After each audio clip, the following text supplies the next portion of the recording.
s'est fait arnaquer. On pensait pas que ça soit possible, tu vois. On se dit à chaque fois ça arrive aux autres, mais ça a pu nous arriver à nous. 2 semaines après, en fait, le chèque était en bois. On a perdu quasiment 20 000 euros. Là, sur cette boutique, au total, vous avez fait combien? Attends, je vais regarder. Je peux te montrer les chiffres? Ok. Là, on a fait, on est presque à 1 million, quoi. Petite dernière question. Est-ce que vous recommandez la formation? Hello tout le monde, c'est Yomi. Aujourd'hui on se retrouve pour un nouvel interview avec 2 membres de la formation qui ont un parcours de dingue. Je vous laisse vous présenter rapidement, comment vous appelez, d'où vous venez, quel âge vous avez, etc. Yes, enchanté. Moi c'est Tim, j'ai 30 ans et je viens de Cannes. Et moi c'est Chris, j'ai 27 ans et je viens de Cannes aussi. On est voisins depuis qu'on est enfant avec Tim. On vient exactement du même endroit. Ok, cool. Alors on va alterner un petit peu entre vous deux en fonction des questions, en fonction des réponses. Dans un premier temps, comment est-ce que toi tu t'es rendu compte que tu avais l'envie de devenir entrepreneur, de lancer un business? Quand est-ce que pour la première fois tu as vu que tu avais cette fibre d'entrepreneur? C'est avec mon ex-beau-frère. En fait, j'étais vraiment dans les études pour devenir ingénieur, donc rien à voir. Et il a créé sa société dans l'animation de mariage. Et en fait, on avait, moi, un talent musical et Chris aussi. Et je lui ai dit un jour en rentrant de vacances, écoute, assis-toi, je vais te proposer un business qui est dans l'animation de mariage, qui a rien à voir avec nos études. Et je pense que ça peut vraiment marcher, ça peut nous plaire et on va se lancer là-dedans. Et donc c'est avec cet exemple-là qu'on s'est dit, on va lancer notre première société, notre premier rôle un peu dans l'entrepreneuriat. Et c'est vraiment quelque chose sur un exemple. Et on a suivi cet exemple-là et on s'est lancé dans l'entrepreneuriat comme ça.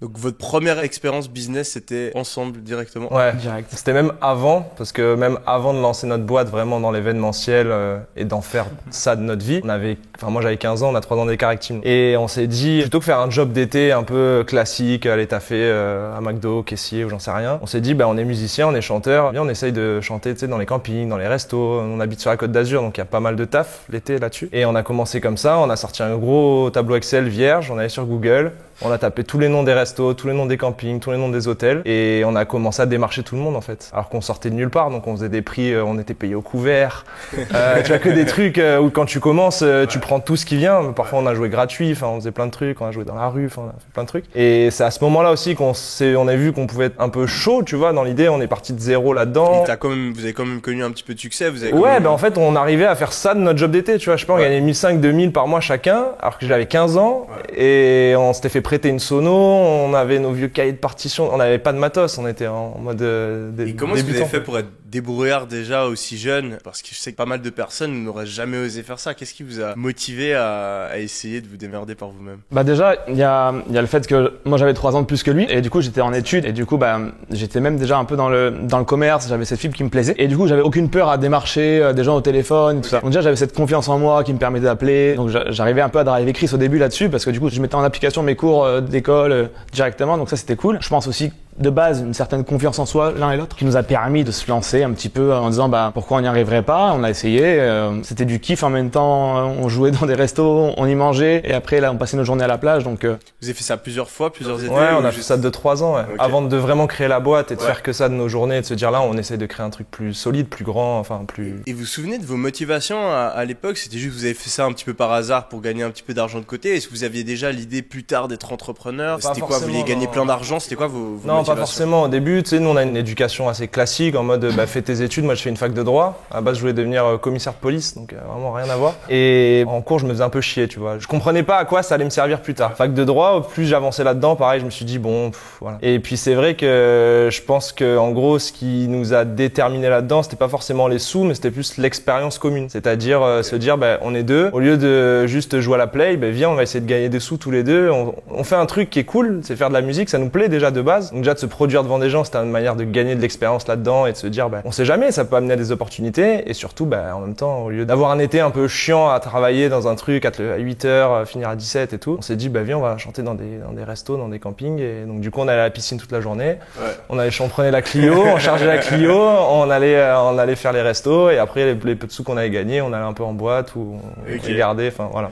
Donc vous, après 3 ans, vous faites ça un petit peu pendant les étés, vous décidez de être plus sérieux et créer cette boîte. C'est ça. Et comment ça se passe? Après vous avez pris la décision, vous vous lancez, vous êtes que les deux, vous êtes? Non, on est que tous les deux, ouais. Ok. Non, ouais, on est que... Vous êtes les deux là-dedans. Comment ça se passe dès le lancement de cette boîte? Est-ce que vous arrêtez déjà les études à ce moment-là ou faites ça en Non, parallèle? on a fait en parallèle pendant un an. En fait, en gros, on savait qu'on allait le faire. Et du coup, on s'est dit, moi j'arrive à la fin de ma licence, Tim à la fin de son master. On s'est dit, globalement, on a un an pour se préparer. Déjà, fallait convaincre les parents de dire, je quitte les études et je lance un truc qui a rien à voir dans la musique et tout. Et donc, on a fait notre beau PowerPoint, truc un peu sérieux, tu vois. On a essayé de faire le truc bien, de la représenter.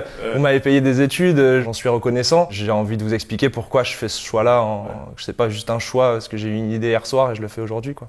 Et vous avez fait comment? Parce que c'est une question que je reçois souvent aussi. Il y a pas mal de personnes qui sont assez jeunes qui suivent la chaîne et qui me disent ouais, mes parents ils veulent pas que je me lance dans le business, etc. Comment est-ce que tu les convaincrais? Vous avez fait quoi? Vous avez juste montré que vous étiez sérieux? Est-ce qu'il y a d'autres qu'on points que vous avait, avez mis c'est en ça, place? qu'on avait analysé le marché, que l'idée qu'on avait, c'était pas juste une idée, c'était un truc assez fondé en se disant il y a tant d'acteurs sur le marché, nous on sait faire ça, on peut se différencier comme ça. Et puis on a un peu cette fibre avec Tim de base où dès qu'on voit un truc, soit on se dit ok c'est génial, soit on se dit putain on pourrait faire mieux. Tu vois. Tu rentres dans un resto, tu dis ça tu pourrais faire mieux. Enfin je pense que tu comprends le truc et je pense que tu l'as pareil voilà. Et du coup pareil dans ce domaine-là, on s'est dit en fait on pourrait faire un peu mieux que les autres. Ok. Et voilà, c'est parti de là, vraiment. Donc on a essayé de les convaincre de manière chiffrée, rationnelle. Ils étaient d'accord? Ouais. Ok. C'était même plus simple, c'était même pas drôle. Ouais. On pensait devoir vraiment rentrer en égo et en fait, non, ils nous ont dit. Ils nous ont suivis directement. Je pense qu'ils ont vu que ça faisait déjà plusieurs années que vous faisiez un petit peu des trucs, que vous étiez vraiment. Ouais, mais ça y est joué, ça y participe. Ouais. Ouais, moi je me souviens, ma mère, je lui ai dit attends, c'est mieux que je travaille sur mon business plutôt que je joue à la paye. Et de toute façon, je le fais en parallèle de mes études. Vous, c'était un petit peu différent. Ouais, c'est ça. Ok, et alors explique-nous comment ça s'est passé pendant les 3, 6, 9 premiers mois de ce business. Comment se passent les débuts? On a eu la chance en fait, à l'ouverture de la société, on avait déjà 10 contrats de signés, donc on arrivait en banque avec déjà des acomptes clients. Donc ça s'est très bien passé. Vous faisiez quoi exactement? C'était quoi votre offre? Vraiment, on faisait musicien, DJ, on proposait des feux d'artifice, on proposait des vidéoprojections, on proposait quelque chose de très complet. On avait décidé d'un petit peu casser le marché parce qu'on arrivait de nulle part, de jeunes, on avait zéro expérience, aucune photo de prestation, on a fait un petit shooting Histoire 2, mais voilà, on avait décidé d'un petit peu casser le marché. On avait une offre qui était aujourd'hui, c'est pas du tout la même, donc c'est quelque chose qui est assez incroyable où on est arrivé de zéro dans un marché qui était soi-disant bouché dans l'événementiel à Cannes, tout ça. Et on a de suite réussi à trouver un marché parce que je pense on voulait faire les choses très bien. On allait jusqu'à dire on met notre nœud papillon en fonction de la couleur de votre mariage, donc des petits détails qui font vraiment la différence. Et donc en fait on était déjà dans le faire mieux que les autres et on était passionnés, on se donnait à fond, de jeunes, et en fait on a de suite matché avec pas mal de clients et donc ça a très bien marché. Vous avez trouvé comment vos premiers clients? Salon du mariage. Un salon, sur des salons directement. On savait en gros, on s'était dit, faudrait qu'on fasse un salon avant. On avait demandé si on pouvait faire un salon sans avoir une boîte déjà créée, tu vois. Et du coup, ils nous avaient dit OK. Donc, en gros, c'est comme ça qu'on avait déjà récupéré des acomptes. Et quelques mois après le salon, en début d'année, on va dire, on avait créé la boîte avec déjà 10 000 € d'acompte client. On avait déjà signé avant, quoi. C'était très scolaire. On avait préparé notre argumentaire vraiment de manière scolaire. On avait l'étude de marché, on connaissait les prix de tout le monde. On avait été très scolaire et quelque part, ça a fonctionné. Et après, je pense qu'il y a une question, ça reste de l'artistique. L'événementiel, nous on est guitariste, moi je suis guitariste, chanteur, DJ et tout, ça reste artistique, donc c'est dur de montrer à quelqu'un pour son mariage, il peut pas se projeter comment tu mixes ou comment tu chantes, encore comment tu chantes tu peux lui montrer, mais mixer c'est plus dur. Et donc nous on avait vraiment axé le truc sur on va faire un mariage à votre image à vous. Vous nous donnez toutes les consignes, nous on apporte notre expérience. Donc on est là pour vous conseiller, mais celui qui aura le dernier mot, c'est le client, c'est vous. Et voilà, on va pas faire, on va dire, le DJ un peu têtu qui met ses trucs à lui alors que personne danse. C'était pas trop. On a toujours essayé de se mettre à la place du client pour se dire, si nous on était le client, qu'est-ce qu'on voudrait, tu vois. Ouais. Voilà, là, je pense que c'est une très bonne approche. Déjà, vouloir faire mieux que les concurrents, ça c'est un truc que je dis toujours. Business, c'est en quelque sorte quand même une compétition et si t'es dans le top 10% dans n'importe quelle industrie, tu vas gagner de l'argent. Donc d'avoir cette approche, plus de motivation, plus d'attention aux détails, se mettre à la place du client, oser démarcher et puis se préparer, avoir fait ses études de marché, regarder la concurrence. Et ensuite, comment est-ce que vous avez fait développer votre business? Est-ce que ça a bien commencé et ça a stagné ou est-ce que vous avez réussi à le développer et si oui, comment? Oui, on a réussi à le développer assez rapidement parce que c'est rapidement fonctionné et on était déjà booké sur toutes les dates. Donc le problème un petit peu de la scalabilité de ce business, c'est qu'on est vraiment dans de la prestation de service et on va y venir plus tard. Mais du coup, dès le début, on s'est dit c'est un business qui est cool, c'est notre passion, mais il sera difficilement scalable parce que on a rapidement doublé les équipes, donc rapidement on a fait 2 mariages en même temps. Okay. Donc déjà dès la deuxième saison, on avait 2 équipes.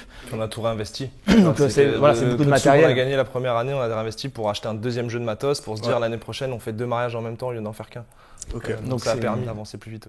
Okay. Et ça c'est vrai que c'est beaucoup d'investissement, beaucoup de management parce que beaucoup d'équipes. Donc on savait qu'on voulait pas gérer 50 personnes à envoyer sur des événements à droite à gauche. Donc on savait que ce business là, tôt ou tard, on devrait trouver quelque chose d'autre parce que on pourrait pas le scaler incroyablement, ça allait être quelque chose de cool, mais en termes vraiment de business, on savait qu'il y avait une limite parce qu'on voulait pas avoir une boîte vraiment immense avec 500 personnes sur les événements, c'est beaucoup de soucis. Et on s'est dit bon, on avait dans le coin de notre tête, on sait que c'est une limite, on verra plus tard pour l'enlever. Déjà, on va au bout de ce game-là et au final, on a décidé de stagner à 3 équipes.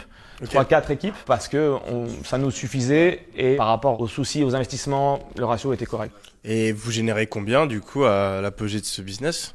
C'était pas immense parce qu'on avait un chiffre d'affaires de 250 000. Donc sur de l'événementiel, c'est pas mal. Une belle marge quand même parce que c'est de la prestation de service. Donc c'est pas, t'as pas de produit entre guillemets à vendre. Tu vends. Nous, on était full marge parce que c'est nous qui faisions nos prestats.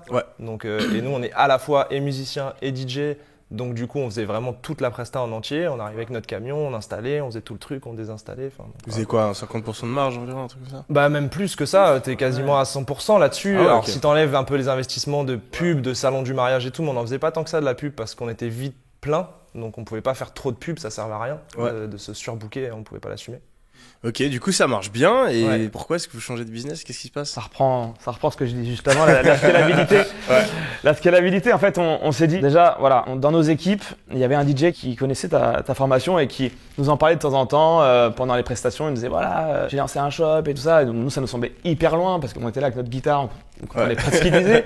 Mais bon, on disait ok, très bien, tu fais ça à côté, bon, c'est top et tout. Il nous en parlait. Et nous, on s'est dit bah voilà, ok, c'est un moyen peut-être de scaler parce qu'il avait l'air de dire qu'il faisait des chiffres intéressants. On s'est dit ça peut être cool de scaler avec ce moyen-là, mais on était la tête dans le guidon et on s'est jamais lancé à ce moment-là. On savait que c'était là dans un coin de notre tête et on s'est dit quand on aura le temps l'hiver, parce que nous on a quand même un métier saisonnier. Donc on s'est dit l'hiver, entre guillemets, Tim va plus reprendre la partie événementielle et moi je vais essayer de me former là-dessus quoi. Donc c'est comme ça qu'on a décidé. Et le truc qui nous a vraiment décidé pour le coup, qui nous a mis le pied à l'étrier direct, c'est un été, on s'est fait arnaquer. On pensait pas que ça soit possible, tu vois. On se dit à chaque fois ça arrive aux autres, mais ça a pu nous arriver à nous. Un truc de fou, c'était bien fait. Le mec a fait ça, bravo. Et du coup, en plus, Tim était en vacances et moi j'étais là. Et en gros, je te passe vite l'histoire, mais c'est un gars qui nous a fait une demande de devis, il a déposé un chèque. Après, il nous a dit je me suis trompé, je vous ai envoyé le prix du traiteur. Donc il nous avait fait genre un chèque de 20 000 €. Nous, notre prestat DJ, c'était genre 1 500 €. C'est-à-dire remboursez-moi la différence, s'il vous plaît, je me suis trompé. Pas de souci, on est des gens gentils, tu vois. On se dit bon, on se méfie pas trop, on lui rembourse. 2 semaines après, en fait, le chèque était en bois, machin. On a perdu quasiment 20 000 €. J'ai appris ça, Tim était en vacances. Et là, on s'est dit merde, parce que 20 000 € à l'époque de la boîte d'événementiel, ça voulait dire faillite, quoi. Ça voulait dire 20 000 balles, on peut pas, enfin, le bilan, il va être horrible et derrière, ça va être compliqué de les rattraper, quoi. Et on s'est dit, c'est le moment de dégainer la cartouche, de se dire, vas-y, on avait ça en tête depuis un petit moment. Là, c'est fait le moment, faut y aller, quoi. D'abord, on a essayé de regarder ce qui pouvait se faire en termes de formation, que nous, de base, on n'est pas un métier du tout digital, on était artistique, on va dire. Donc, on a d'abord demandé à nos proches, on a regardé sur Internet et il est vrai que ta formation, je pense que c'est la plus connue. Et surtout, on a eu des bons retours des gens qu'on connaissait qui l'avaient acheté, en nous disant, les gars, cherchez pas ailleurs, prenez celle-là, c'est complet, allez-y. Donc on l'a acheté et ça a commencé comme ça en fin 2019 quoi. Ok, donc vous gérez quand même les 2 business en parallèle. Ouais. Et comment se passent vos débuts? Est-ce que ça fonctionne instantanément? Pas du tout, non. Je pense que je connais la réponse. Oui. Ouais, j'ai ma première boutique, clac, 1 million d'euros. Donc quelles sont les erreurs que vous avez fait au début, que vous avez corrigées par la suite et qui vous ont permis? Il y en a eu plein. En vrai, on a fait plein d'erreurs. Première erreur, c'est qu'on a pensé que c'était facile. Très facile. Et je pense que quand tu connais pas un domaine, t'as tendance à voir ça de l'extérieur et te dire ok, c'est facile, je vais mettre ça en place et dans 6 mois je suis millionnaire, pas de souci. Au final, en apprenant, tu te rends compte que c'est jamais facile, mais que ça demande du travail, c'est tout. Et ça demande du travail intelligent aussi, de pas faire n'importe quoi et de pas se lancer des délires de business, de shop, parce qu'on adore les gourdes, alors on va vendre des gourdes, non? Tu vois. Mais au début, on pensait un peu comme ça. Donc, on a fait un peu des erreurs de débutants, de lancer des shops parfois trop vite ou sans réfléchir bien aux produits qu'on vendait, juste parce que c'était un produit que nous, on trouvait cool. Donc, du coup, là, on a fait pas mal d'erreurs, pas mal de galères de blocage Facebook, Stripe, enfin, tous ces trucs-là classiques. Et ouais, je sais pas, on a dû faire une quinzaine de shops avant de... Alors, on faisait quelques ventes, mais jamais un vrai truc, jamais rentable. Parfois, le fournisseur AliExpress, ça marchait pas bien. Le mec, il envoyait des produits complètement claqués. Enfin, voilà. Donc, on a fait pas mal de petites erreurs comme ça. Et au bout d'un moment, à force on a senti une traction sur un de nos sites, parce qu'on en a lancé tout le temps. Quasiment, on a essayé de se dire... On arrivait à une époque, on a lancé limite un en une journée. Ouais. On se disait, tant pis, on commence à 8h, on finit à 23 ce soir. mais il faut que le shop il soit lancé. Donc c'est tout, les logos, les machins. Et on essayait de processiser déjà le truc. Tu vois, on avait un template de site et on se disait ok. Moi j'avais l'habitude au fur et à mesure de lancer des shops, je savais ce que je changeais, ce que je changeais pas. Et au bout d'un moment sur un de nos sites, on a commencé à sentir une traction. Au début on récupérait des vidéos, tu sais, YouTube, Facebook, machin, et on faisait des mashups de créa pour faire nos propres créas. Et il s'est trouvé qu'au moment où ce site-là avait un peu de traction, on s'est dit bah on va essayer de faire notre créa nous. Donc on avait une stagiaire avec nous pour l'événementiel et on lui avait dit bah écoute, tu vas faire une vidéo de démonstration du produit. On l'avait mise devant une table avec un script qu'on avait écrit avec un jeu d'acteur un peu compliqué, tu vois, c'était une petite jeune de 18 ans ultra volontaire. Roman la plus rentable et la plus rentable de l'histoire du coup. Merci Roman. Et du coup on a fait cette créa. Et en plus de ça il y a eu le Covid pas longtemps derrière, donc ça a commencé à marcher tout seul, enfin bien. Le Covid est arrivé, là comme tout le monde sur Facebook machin, ça a commencé à bien s'envoler. Là ça nous a causé d'autres problèmes de stock, de satisfaction client, tout ça. Et c'est comme ça qu'on a vraiment commencé à vraiment se dire ok ça peut fonctionner, maintenant on y va un peu plus sérieusement quoi. À chercher un agent, à rentrer un peu plus dans le côté sérieux. Ouais, sérieux. Développement, branding. Ok, bah comment est-ce que vous avez développé ce produit et comment est-ce que vous avez réussi à générer avec? Bah c'est vrai qu'on s'est beaucoup appuyé sur notre agent en Chine du coup avec qui on a pu échanger, un agent français. Donc ça, si on peut le citer, Incubox, avec qui on travaille vraiment avec des bonnes relations. Et en fait, le fait d'avoir un français là-bas, ça nous a permis d'avoir vraiment, on voulait de la qualité. Pour nous, ce qui est très important, c'est d'avoir un bon produit avant tout. Et avoir un bon produit, ça nous a permis de déjà avoir des bons retours clients, avoir un petit peu de satisfaction pour nous, de dire on fait pas n'importe quoi. Pour nous, c'est si important. On en a vendu des horribles quand même, des produits. Ouais. Mais peu. Voilà, mais peu. Mais parfois, on voyait une opportunité, on se disait, ok, celui-là, il marche bien en Espagne, vas-y. On a essayé. Des pièges à mouches, des trucs un peu horribles. Mais ça nous faisait chier, tu vois, dans l'idée. On avait l'opportunité business, on se disait, il fallait qu'on fasse de l'argent quand même, mais. Ça faisait partie de notre choix, quelque part. Un produit un peu, qui soit vraiment bien avant tout, quoi. On aime faire les choses bien et on a du mal avec le concept de. Bien sûr. Voilà. Surtout qu'on imaginait faire quelque chose long terme, c'était pas voilà. Non, c'est ça le gros problème, hein. C'est ça l'opportunité qu'il y a en ce moment avec un agent et en brandant, c'est que c'est plus long au début mais ça dure aussi beaucoup plus longtemps. Donc vraiment on s'est dit voilà, on va vraiment le brander bien, on a embauché un graphiste, on a embauché des personnes qui ont pu. Avant de prendre cette décision, vous aviez généré combien déjà sur cette boutique? Au pic du Covid, on arrivait à faire du 15K par jour. OK. C'était déjà énorme et nous on était comme des oufs parce qu'on se disait beaucoup de mariages. Déjà, et en plus de ça, c'était confinement, donc tu sais déjà t'es enfermé, t'es pas dans ta routine normale. C'est hors du temps. Ça te sort aussi de ta routine normale. T'as l'impression que pas que t'as gagné au loto, mais tu te dis c'est fou, et en même temps t'as la pression de te dire non, il va falloir que j'assume ça. Avec tous les problèmes qui vont avec, on s'est fait bloquer par Facebook, donc du jour au lendemain tu peux retrouver à 15K et le lendemain 0 parce que Facebook t'a bloqué, enfin que des trucs comme ça. Et souvent quand tu commences à gagner, t'as peur de perdre ce que tu viens de gagner. Ça nous est arrivé aussi. Des erreurs.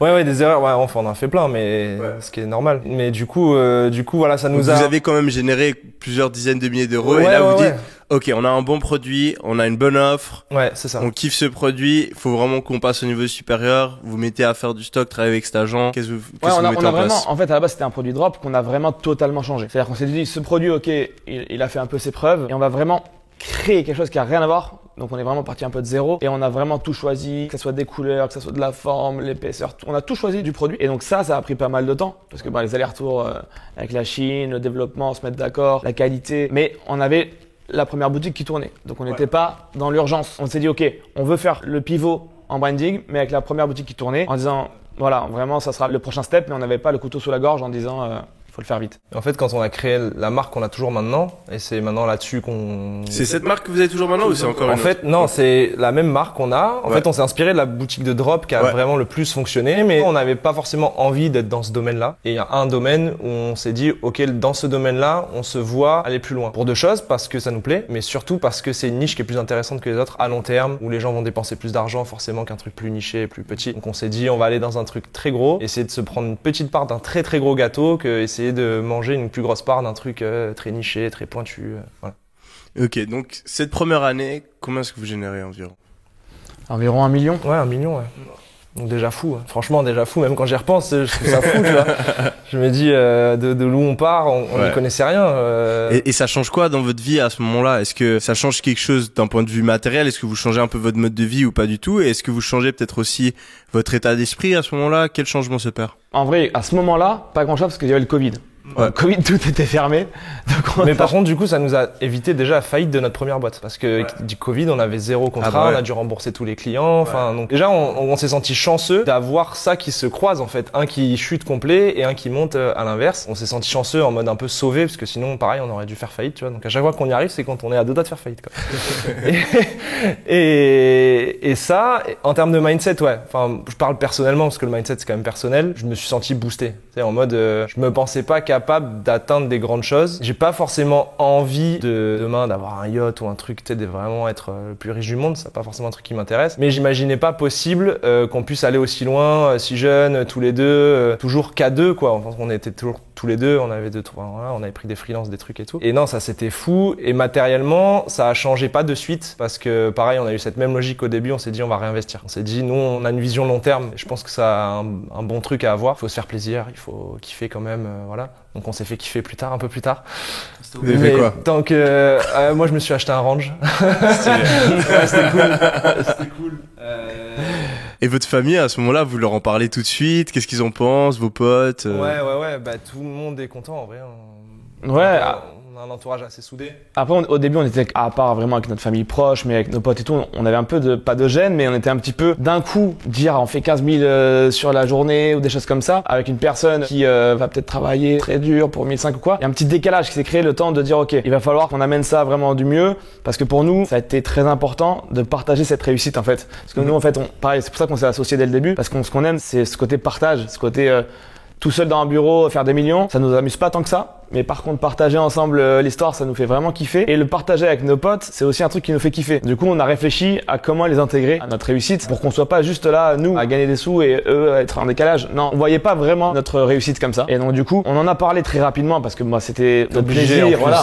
Puis tu peux pas te retenir, c'est des trucs tellement fous que on avait le téléphone qui sonnait à chaque commande, on pouvait pas le... on avait laissé la notif Shopify avec le bruit de caisse, le caisse enregistreuse là. Et au début c'était fou. Ça c'était fou. À chaque fois que ça sonnait, tu te dis putain, c'est dingue quoi. On faisait la fête avec eux au début, mais voilà, ça c'était le tout début. Et après, on a assez rapidement réfléchi à comment est-ce qu'on pourrait un petit peu les faire participer en fait d'une manière ou d'une autre. Et pas leur donner ta réussite, tu vois, vraiment leur faire prendre part eux au taf. Donc il y en a qui ont rejoint votre équipe? Ouais, il y en a qui ont rejoint notre équipe.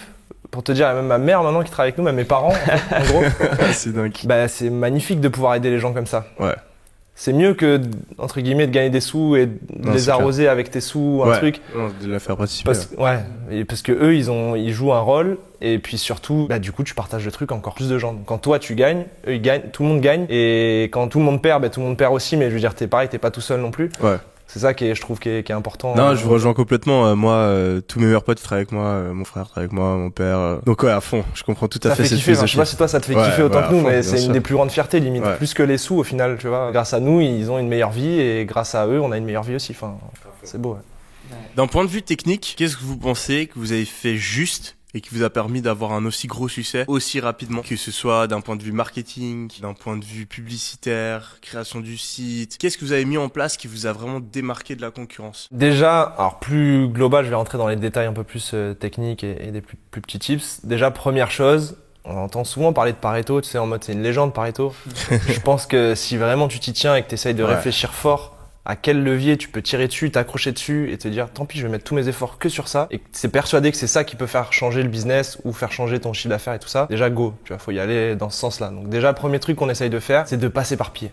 C'est-à-dire, déjà on connaît nos compétences, pareil, on essaye de s'entourer de gens qui sont forts dans leur domaine aussi. On essaie de comprendre le domaine un peu avant, parce que sinon tu sais pas qui est fort, qui est pas fort, ou c'est que des on-dit, machin. Donc après, plus technique, première chose déjà que j'aimerais dire pour développer son CA, et si on fait un système d'acquisition classique, style Facebook Ads, Insta et tout ça, la créa à 100% quoi. Passer vos journées à faire des créas quoi. Donc nous c'est ça qui a commencé, on a commencé à avoir la diff au moment où on a compris ça. Ce côté, ok le site, machin et tout, parce que si t'as des créas de fou, même si ton site est pas ouf, tu vas commencer à comprendre que ça peut marcher. Donc derrière tu vas venir affiner ton site et tout. Ouais.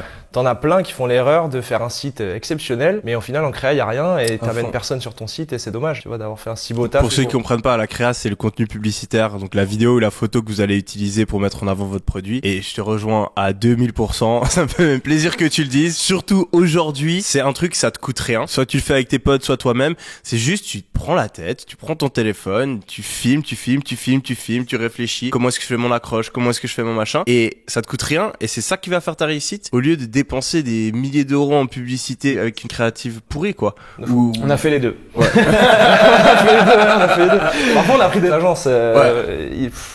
Et au final, on a été assez déçus, ouais, c'est vrai, de ça. Et ce qui marche le mieux, c'est qu'en final, on le fait par nous-mêmes. Et sur ce point-là, au moins, et pas sur tout, mais sur ce point-là, vraiment de la créa, au final, c'est en tant que e-commerçant pour nous, c'est le cœur du métier. Et moi, le petit conseil que je pourrais donner aussi, c'est qu'on a fait du coup des créas qu'on a sortis entièrement de notre tête et tout. Et on a aussi fait des créas où on s'est inspiré de créas qui marchent, comme c'est conseillé. Et du coup, mine de rien, de partir d'une créa qui marche et de l'adapter, ça peut être une créa d'un produit qui a rien à voir, mais de prendre des idées à droite à gauche de produits qui ont marché ou de créas qui ont marché surtout, c'est vraiment quelque chose qui, on l'a remarqué, a souvent plus fait de winners, de pubs gagnantes que de totalement réfléchir de zéro, ce qui en plus est plus dur. On a pu réussir à faire des pubs gagnantes avec rien et en partant de zéro, mais vraiment c'était énormément de travail et par rapport à Pareto, il était pas content. Pareil, il était pas content. Je pense que c'est un très très bon conseil que vous donnez. Ouais, en fait, c'est juste que le marché, c'est une force très très puissante. Donc si le marché te dit qu'il y a un truc qui marche, en général, le marché est plus intelligent que toi. Donc, de fou. Si le marché a sélectionné une vidéo, c'est qu'il y a une raison. Mais peut-être que tu la comprends pas. Plus les algos, parce que pareil, les algos commencent à être vraiment chauds.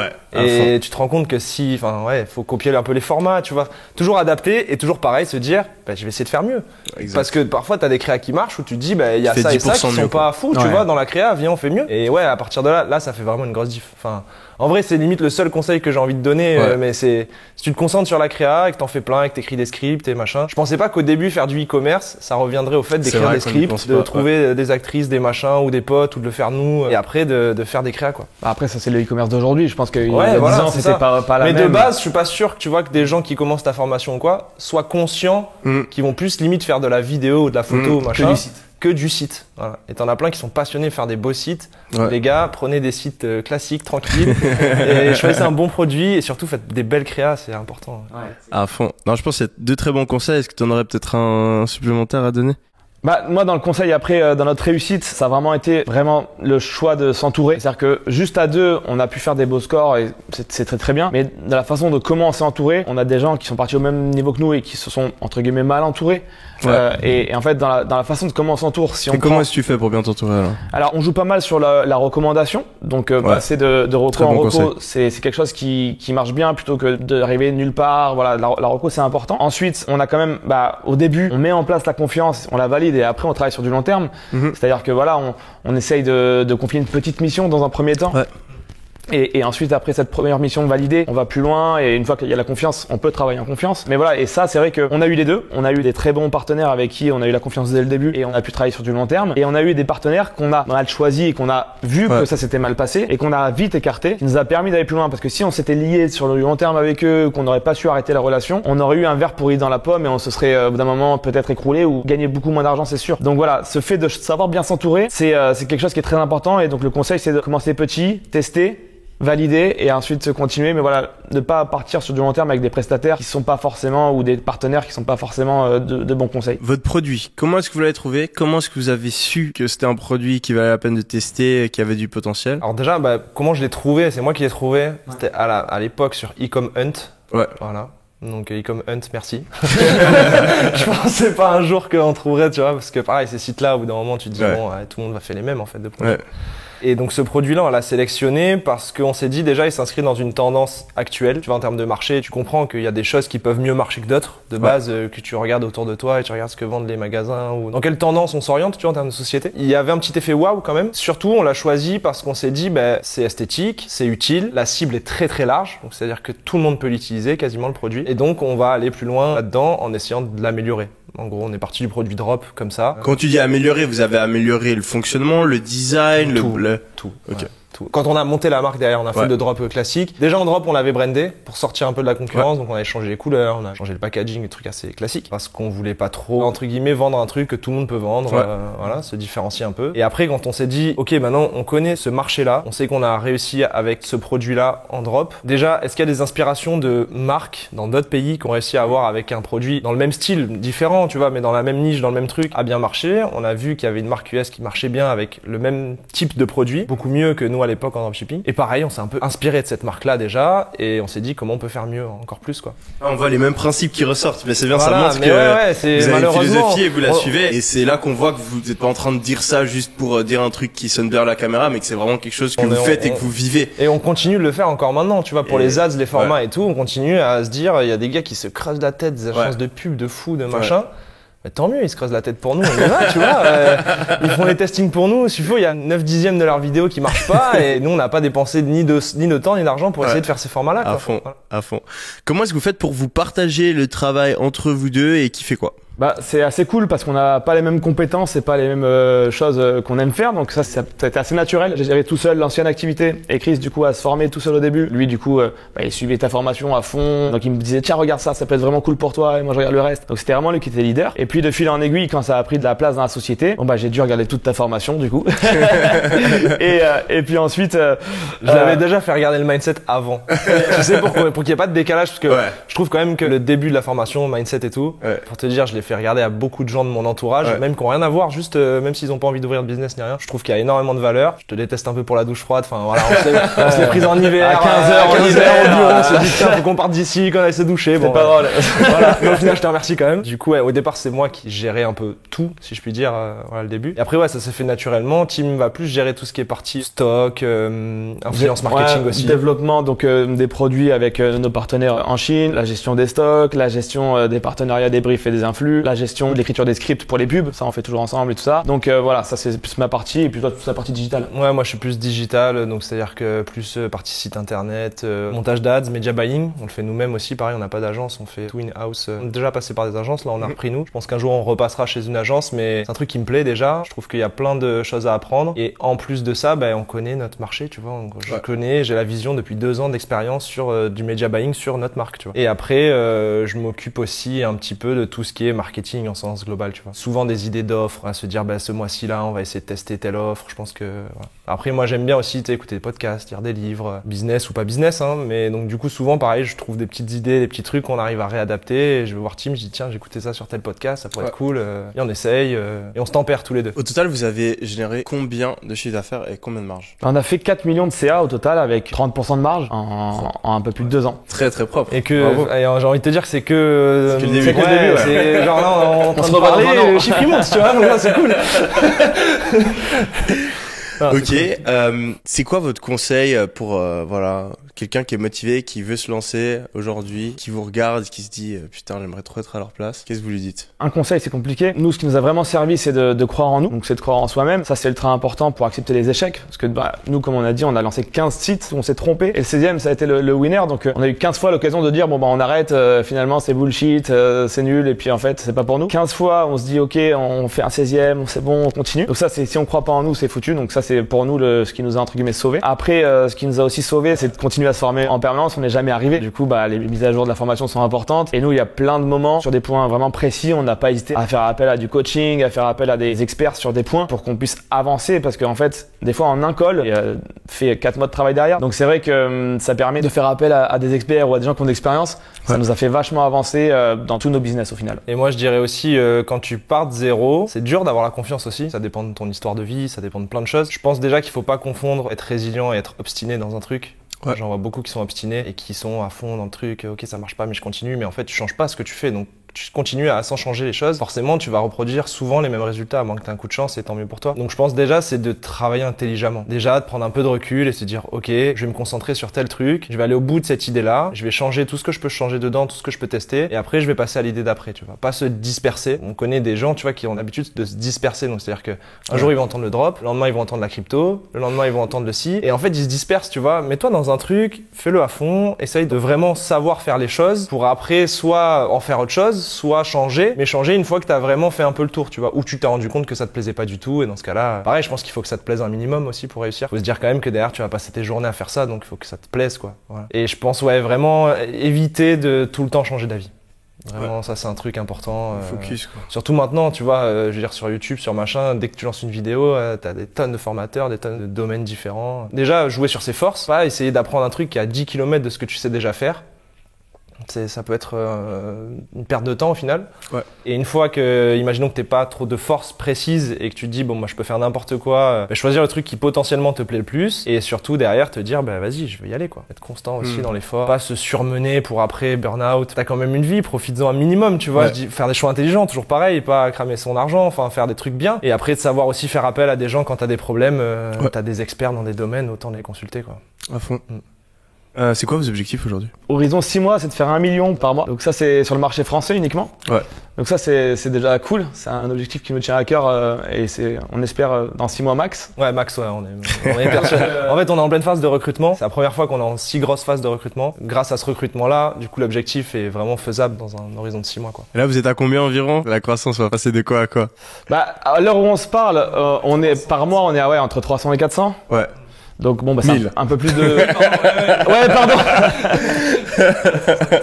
300, 400 000 et du coup, c'est un peu plus de doublé. Enfin, du marché français et quand même, le gros game changer pour nous, c'est de passer à l'international. Et ça, c'est quelque chose qu'on va essayer rapidement. Et là, c'est un peu plus du testing. On va tester plusieurs pays et voir, on espère bien qu'il y en a un ou deux qui marchent. Mais c'est vrai que là, c'est quelque chose sur lequel on va s'appuyer sur des gens du pays qu'on a essayé, nous, de France. Et, On l'a déjà essayé plein de fois de faire Ouais. ça. Hein. Et c'est vrai que... Partir à l'étranger? Ouais. Parfois, ça te demande beaucoup d'efforts au final, surtout quand t'as une marque, parce qu'encore quand t'as du drop, bon bah tu changes un peu la tradition de ton site, t'as même des apps qui te le font, c'est pas ouf, mais ça peut passer dans l'idée. Donc pour le drop, on a réussi à faire marcher des boutiques à l'international, ou tu vois en Espagne ou machin, aux UK et tout. Et c'est vrai que là, quand t'as une marque, c'est plus difficile, parce que je trouve que quand même quand t'attaques un marché, il faut un petit dédié au début. On a essayé de les lancer un peu en style drop. Pour nous, c'est notre expérience. Hein. Je sais qu'il y a plein de gars pour qui ça a fonctionné, et ils continuent à entre guillemets faire un peu les bourrins, hein, et vas-y go, on ouvre plein de pays. Et on se dit vas-y, on est chaud aussi, tu vois. Mais pareil, on aime faire les choses peut-être un peu trop bien ou j'en sais rien. Et surtout, voilà, bien choisir les pays et bien s'entourer parce que maintenant aussi en avançant, on s'est rendu compte que notre temps, il avait une énorme valeur, tu vois. Et que maintenant qu'on matériellement et tout ça, on a pu se faire kiffer, machin, on se dit au final la ressource la plus rare qu'on a maintenant, c'est le temps. Et je pense que tu dois me rejoindre là-dessus. Ouais. Voilà.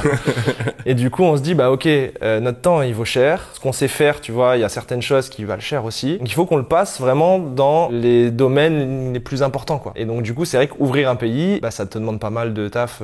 Un peu ingrat, tu sais, copier un site, changer les textes, machin et tout. Donc là, on essaye pareil de recruter là-dessus pour venir nous aider là sur ces projets-là. Et nous, qu'on passe notre temps à avoir la grande direction du truc et plus à observer le marché, savoir comment on va se positionner dans tel pays et venir appuyer après dessus en termes d'ads et de créa et tout ça. Ok.